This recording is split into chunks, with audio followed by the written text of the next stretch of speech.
starting up our top 10 list is Trackmania. The best racing games that came out this year are F1 2020 and Trackmania. Between these two, I feel Trackmania has done a better job in leading its genre by creating a really good arcade competitive racing game. This is the fourth remake of Trackmania, and it still holds the nostalgia like the first game. It still has the original style and also the similar game elements that made the first Trackmania so special, and the community around the game is excellent, that are committed to make maps and servers and tournaments for the game going forward. As for my second choice, which was F1 2020, it is a really fun game, and I probably played more than Trackmania this year, but I have to say that it's really not the best in its genre like Trackmania is. The devs have certainly done a great job in providing the community the tools that this game required and to thrive further. I'm really excited to see how it turns out in the next year.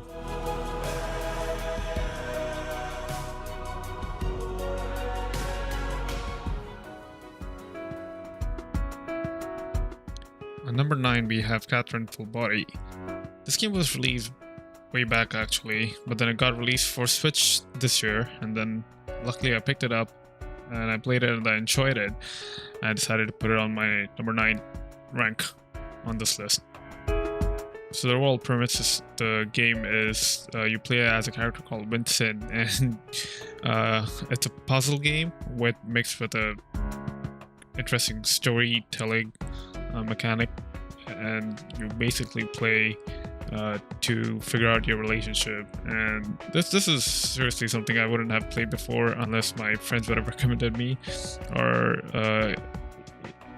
unless I didn't even know who Atlas was. But after playing their games like Persona, I was really happy to give this game a shot, and I was very well satisfied, mainly because of the story and narrative of the game and how creative it was.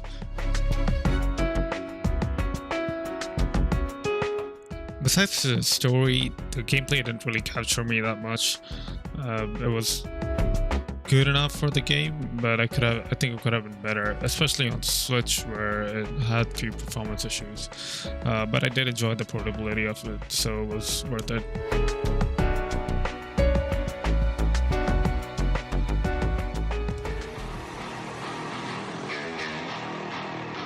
On number 8, we got Doom Eternal by Bethesda, developed by ID Software. This game wasn't gonna make it to my list until a few months ago, where I gave this game a second shot to play again. The game is really fun, only if you play it by its rules. When you first start playing this game, you realize that there's so much ammo conservation going on that it's really hard to feel like a Doom guy. But once you start to learn how to conserve your ammo and play accordingly, and also later on you get some really cool weapons, so the game really starts kicking in. And the graphics are top notch for this game, the soundtrack is amazing, and eventually it becomes such a joy to go through the levels and challenge these beasts. It is a really good game once you get the hang of it. Another part where I would like to give the developers credit is the graphics and the level design. They are so well done, and the atmosphere levels are so good and quite different from the first game. And in some levels I found it better than the first game, honestly. And in terms of soundtrack, the game nails it. It's such a badass soundtrack when you're playing as Doom guy. There's one criticism that I have to agree on with the community, is the platforming. It's not really quite polished and could have done a better job in giving hints on where to go, etc. Besides that, the game is now on Game Pass, and I think it's a really great deal to get it on there and just give it a shot, play it for a few hours, see how you feel, and if you like it, complete the game.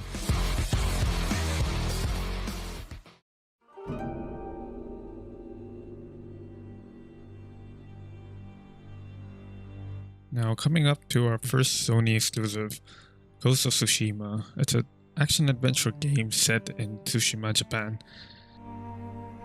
during the time where when Mongols were invading Japan, were going towards Japan, and then they had to go through this island called Tsushima and conquer it to move forward. The first time when they tried, apparently, they got hit by the wind so hard, they called the wind kamikaze, and they couldn't make it. But the next time they made it, and then they invaded Tsushima and then moved forward to Japan. Now, the game isn't historically accurate, but it sets in the similar time and then it builds on a fictional universe from those events forward when the Mongols were invading Tsushima. Let's start speaking about the game itself. The game does an excellent job of giving us the atmosphere of the Tsushima, of the post-war atmosphere, where you play as this character called Jin Sakai, and you're trying to find whoever you can from your clan, your family, and try to take back Tsushima from the Mongol leader. Sucker Punch is really known for their previous games, like Infamous, and especially the particle work that they do in these games. So it would be a surprise that they do something over here as well, and then they did it and they nailed the particle effects in this game. And in fact, this was my first Sucker Punch game, and I really loved it. And I do hope that I can try on the previous games and give it some more time. The voice acting in this game is fantastic. There got two options to play in either English or Japanese, and I decided to play in Japanese and I loved it. But the English voice acting was also really good, and if I were to play it again, I would go with English this time. Another thing I really liked about the game was the character Jin Sakai, and they did go on building a very charismatic character, but this is what reality is, and they chose a basic guy, you know, where you would find it in an army, I guess, and then he built his charisma from his personality, so that's what I really liked about the game.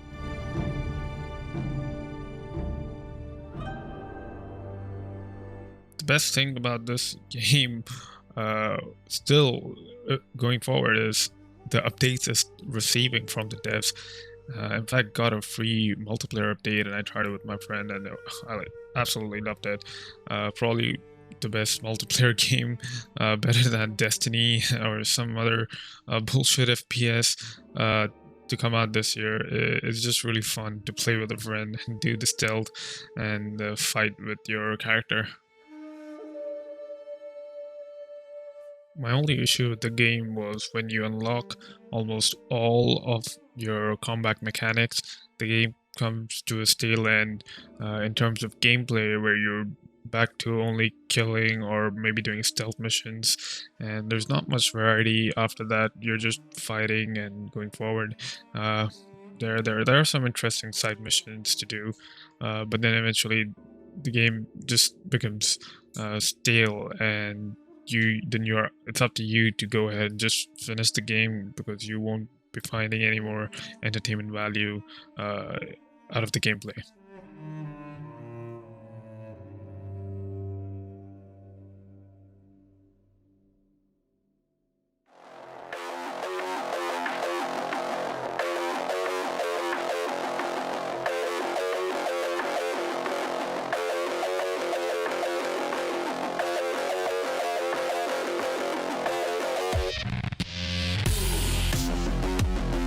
First of all, let's get rid of the elephant in the room. Those are the bugs. The game is buggy, yes, especially on the last gen consoles or the lower end hardware.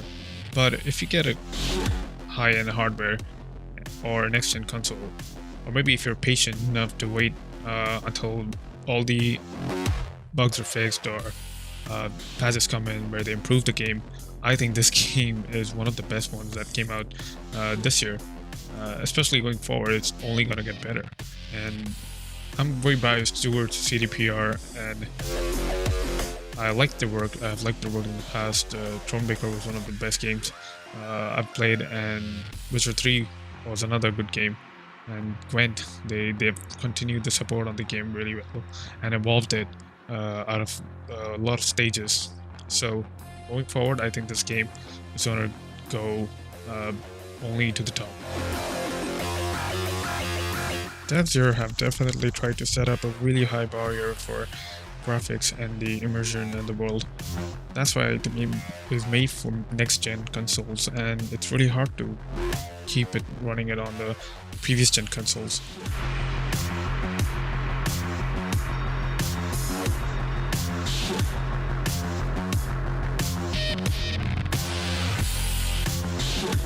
There's so much going on in this game. The world is so immersive.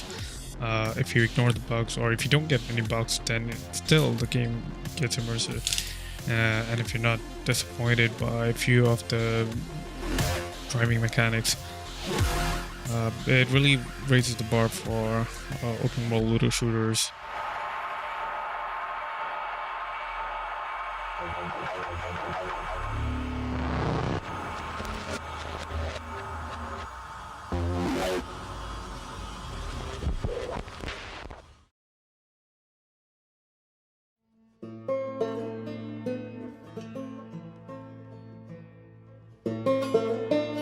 Alright, get ready to shed some tears, because our 5th game is The Last of Us Part 2.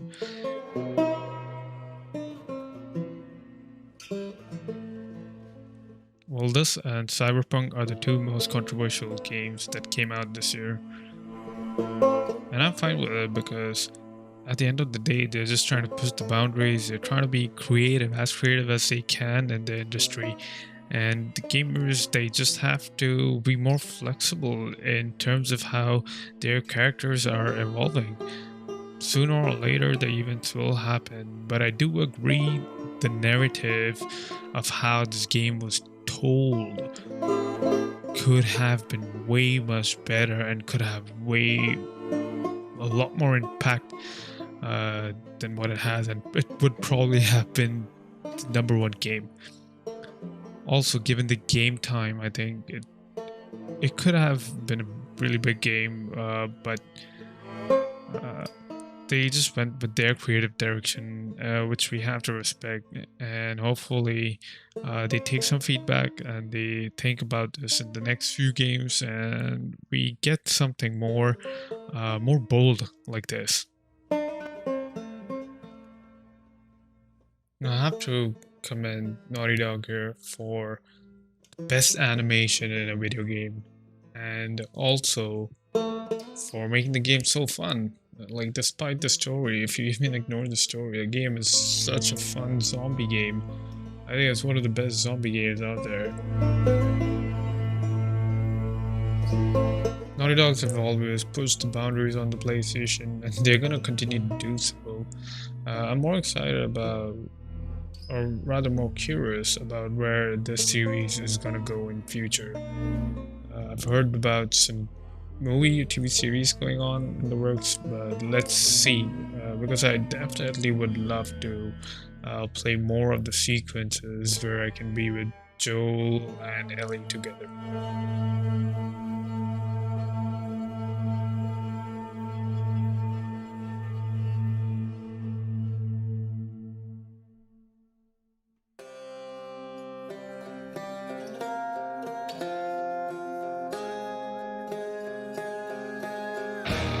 No, I'm not a fan of roguelites, or Souls-like games, but this one came in by surprise, mainly because of its really good voice acting, soundtrack, and the story. I really enjoyed it, and the whole gameplay loop got addictive later on, and it feels really good. The controls are solid, the game mechanics are solid, and it doesn't feel like you're trying to really grind your way up, but you also keep getting really good weapons and upgrades and so on, and it does a really good job to have that balance in these games where the feeling of progression is really important.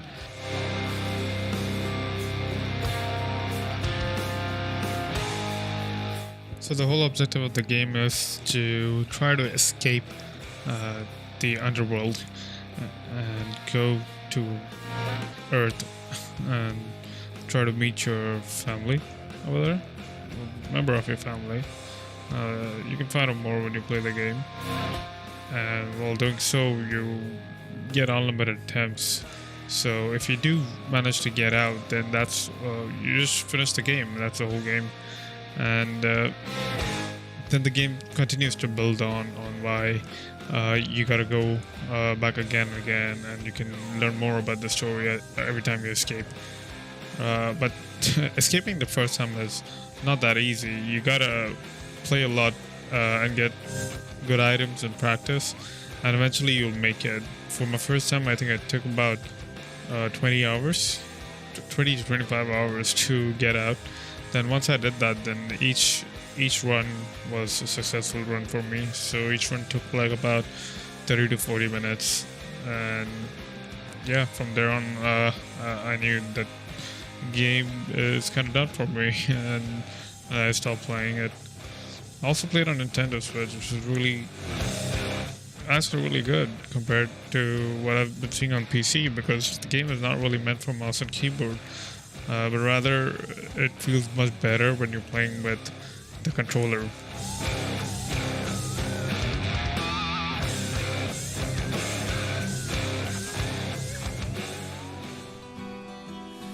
I would be lost, drifting alone. Number 3 is Final Fantasy VII Remake Part 1. Now, when I first heard the stories that they were going to do a remake for this game, I was super excited by the looks of it. And when I first played the Crisis Core game, I was blown away. That was probably my favorite RPG of all times. Then when I saw the gameplay for this, and everything looked so good, so eventually I decided to buy a PS4 Pro this year, and I was so glad I did. And it was such an investment this year to get me to so many exclusives that Sony put out. The 7th remake was the first exclusive that I tried out this year, and I'm actually quite excited to see it come out for the rest of the consoles and PC in the coming year. The game did a perfect job in capturing all the classic moments from the initial game, and by the time I finished it, it did leave me a bit emotional, similar to Last of Us Part 2, but in a good way. And there's also a lot of controversy around this game's ending, but I think it's going in a different direction, and the remake title really suits the game rather than a remaster. So going forward, I'm really excited on how the events are going to turn out based on this game itself. The gameplay was very similar to something I would expect from a Final Fantasy game, compared with Crisis Core and the 15th Final Fantasy game. So I was really satisfied with the gameplay. I think it's the best Final Fantasy gameplay I've ever played so far.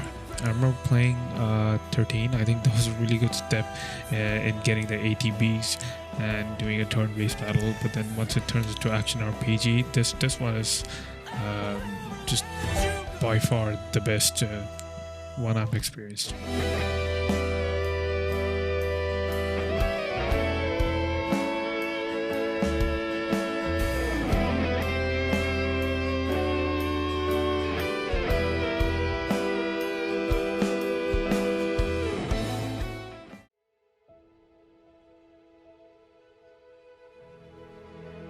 Microsoft Flight Simulator is a technical masterpiece that 2020 brought us. The game is made by Asobo Studios and published by Xbox Game Studios.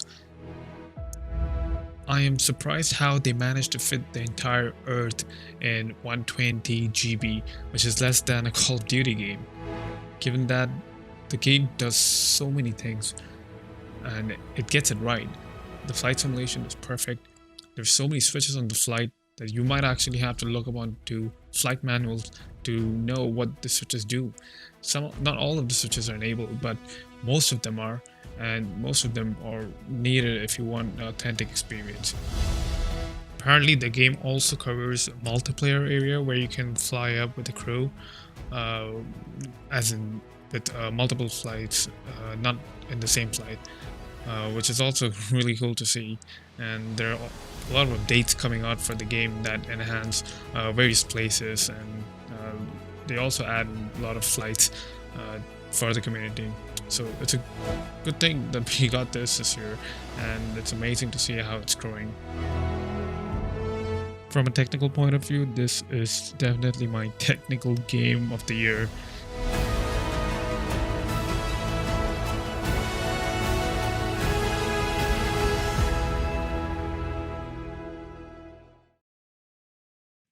Now moving on to number 1. I do wish I could have played some more games released by Atlas, and some more exclusive on PS5 like Demon Souls. And yeah, but of course you can't play it all, so this is what I played this year. And finally moving up to the top 1. This is the one I think that deserves my game of the year, and here it is. It's not a game, I'm not a robot, and I'm challenging you. I'm not a phantom, I'm in your face, and I'm here to see it through. Right before your eyes, watches multiply. Got the samurai, it's time. As the power grows, try to stop us shows. Light that will go dry. Stop time.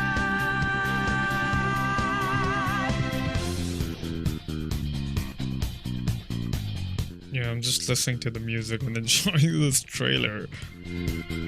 I don't know what to say. This game really came by surprise, and I didn't know it was such a good game. I don't know why I held on to it for so long on the original version. Then I'm glad I did in a way, so I got to experience the raw version, which is even better. And it's unbelievable, like a game that's already 10 out of 10 goes up to such lengths to add another part of the story for the players to experience. And thanks to my friend for recommending me this. I'm just so glad I got to play this. Yeah, it's a RPG game. It's a JRPG game set out in Japan. A part of Japan near Shibuya. So you play as a student, and it's a very fictional game. So the whole objective is that you get some powers, and you use that power to change the world for better. You find out corrupt people in the universe and try to take them down, like, you know, bad high school teachers, governors, and so on. The story was so interesting and took me around 100 hours to complete, and definitely worth each of that single hour. I do have to say, when I first started the game, the first initial level, tutorial level, is around 8 hours itself, depending on how you play it, but I was playing casually, so it didn't pace it too fast, and it took 8 hours, and by that time, during my first experience, it didn't capture me that much because of the gameplay, art style and everything, because it's really not my thing, but eventually I came to terms with it, mainly because how the narrative turned out later on, and then I realized that the art style is probably one of the best art style I've seen in the game. And this is what happens when you try new things. You find unconventional things, and you soon realize that the way you have been looking at things is really not the best thing. Yeah.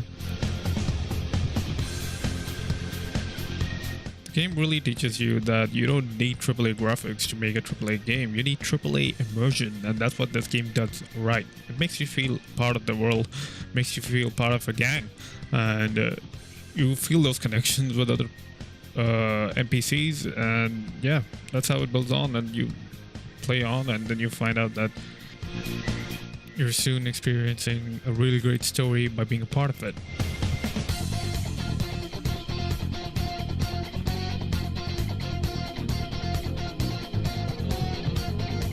Alright, before I go log off, I just want to give a quick honorable mention to the following games.